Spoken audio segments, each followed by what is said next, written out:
Thank you, Geert. Thanks a lot, first of all.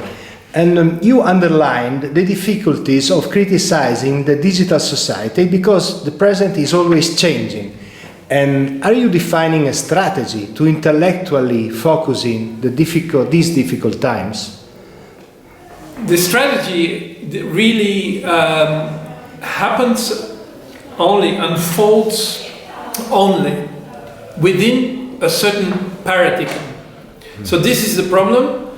The strategy, we cannot just say, okay, we develop for the next 10 or 20 years or something like that.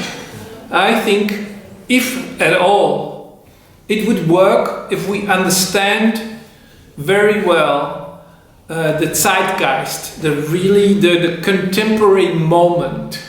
And I have defined this as, right now, the moment post-Brexit, Trump, and Cambridge Analytica, right? We are living in the post-2016 world, which is defined by geopolitics, which is different from, let's say, even 5 or 10 years ago.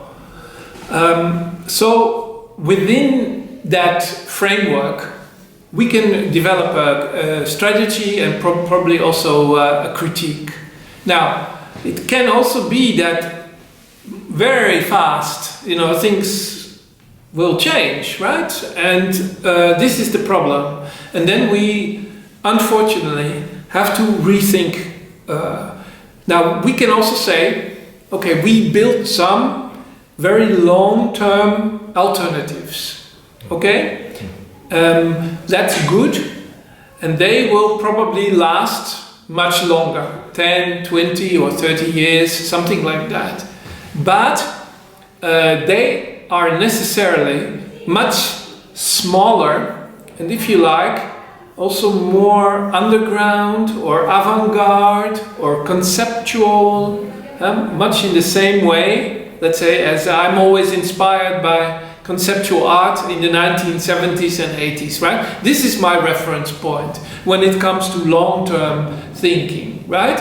But this long-term thinking is not always something you can apply to the short-term changes that are happening.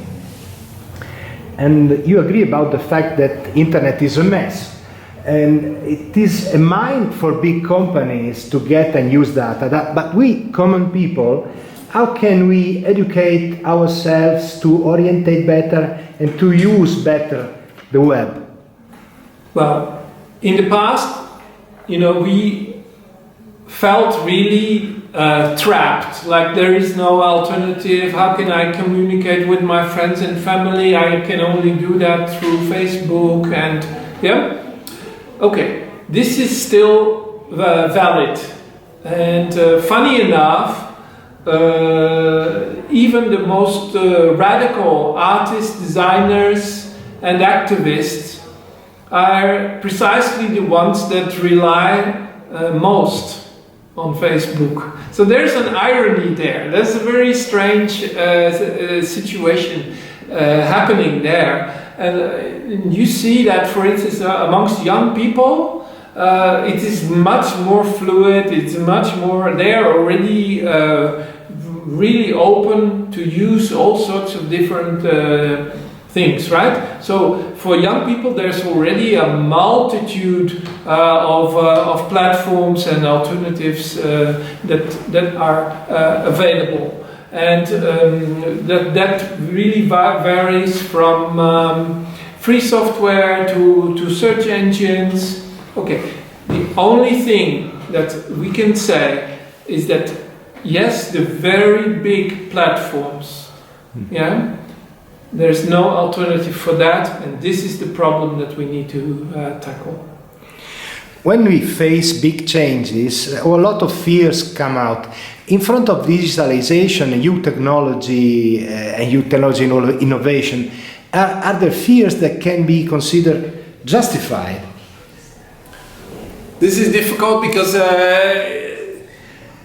the question really is there something like an illegitimate or unreal feeling or desire, emotion, a mental state.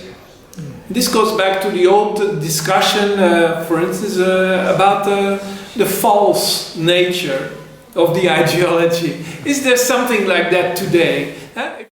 We can discuss the fake news, and this is a very, very interesting new approach, because fake news is challenging us, because there are two possible ways. Either we say, no, we are already living in a post-truth world of multiple point of view, let's say the postmodern perspective, like there's not one truth.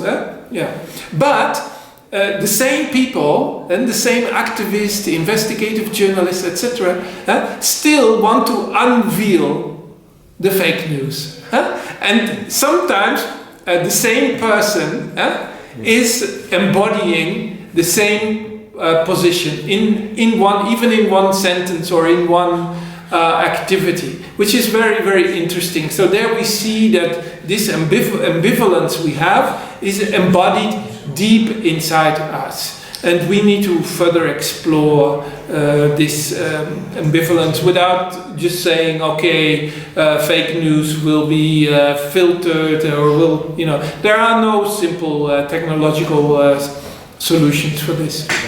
Big changes means also big opportunities. Which ones can you see in particular in the creativity fields for the artists?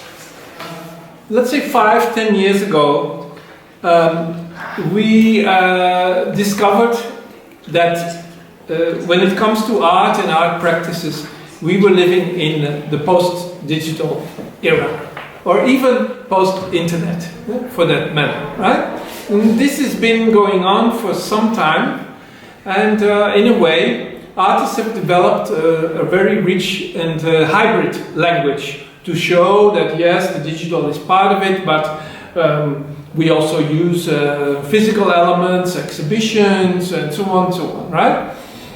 And this kind of almost Gesamtkunstwerk approach, right? Not one, but not just only digital, but we try to bring together the material and the immaterial, the real and the virtual, the digital and the post-digital, and we build some kind of an arsenal of possibilities to play with.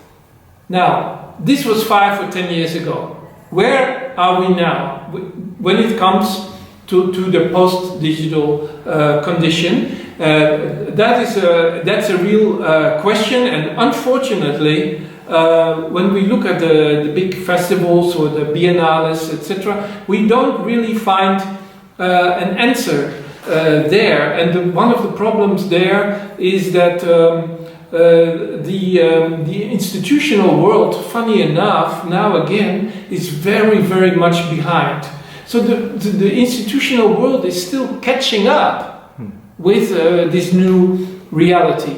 And the new avant-garde, I would say, is not really there. We know that many artists have phenomenal digital skills, right? But what are they doing with it? They can't really fully explore them, because the world around them is not really allowing this to happen. New tools should give also new ways of expression, but we see a huge amount of resources spent in limiting freedom of expression, freedom itself. And how do you see these problems? How technology itself and the digitalization could help in solving them?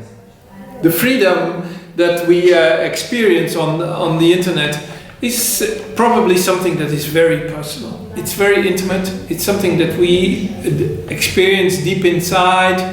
It's not something that, let's say, we see represented in a constitution or something. It's not. The freedom is something personal, but it's not embedded in the society, right? So there is a big kind of the gap is growing between what we experience ourselves and the possibilities that the net still offers, of course, still, phenomenal things, and you can have the most crazy and mind-blowing experiences. This is no doubt the case even in games, or when you go in, you do virtual reality things. There are many experiences you can have, even for young people. Let's say on Reddit, or even 4chan for that matter, right?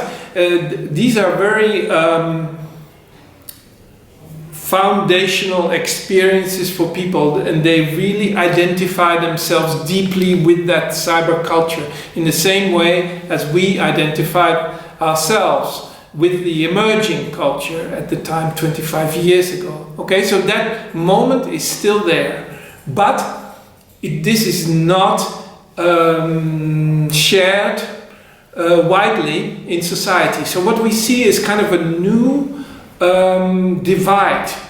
It's a new digital divide, and freedom is the most crucial thing here. The freedom you will express and you will experience kind of hidden, very in a small thing with a small group of people playing a game or whatever, right?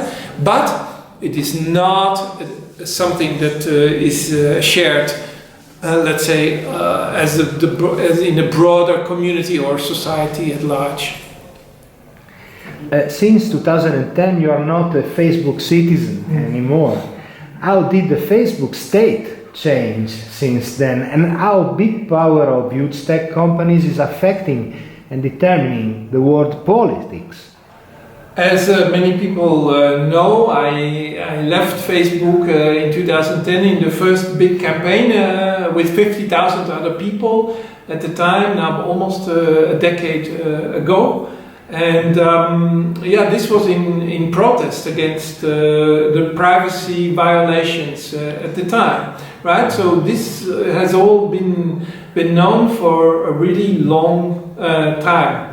And the evidence is just staggering when you find out what has happened, the amount of scandals, even on a daily basis. I try to keep up, but it's very difficult. If you wanna, you can spend your whole life just reading up on the Facebook scandals alone. They're massive. The data breaches, and also the systematic approach, the technological foundations of it, you name it. What Facebook has done, of course, is that it has diversified a lot, right? It tries to still move us away. Of course, Facebook is now, a multi-hydra monster with many faces, right? We at least have to think of Facebook, Instagram, and WhatsApp. We all know that the big debate now is about the integration of the three into one, where especially the identity question is very pertinent. Should this all come together? Now, this is of course also related to the Libra question. It's not only a question of an integration of these identities into one. It's also a question of creating this economic, financial structure so that we can freely move around between these platforms, but still using the same currency and payment system. And this is the long-term approach of the Facebook corporation. Thank you very much, Geert. Thanks a lot. Okay.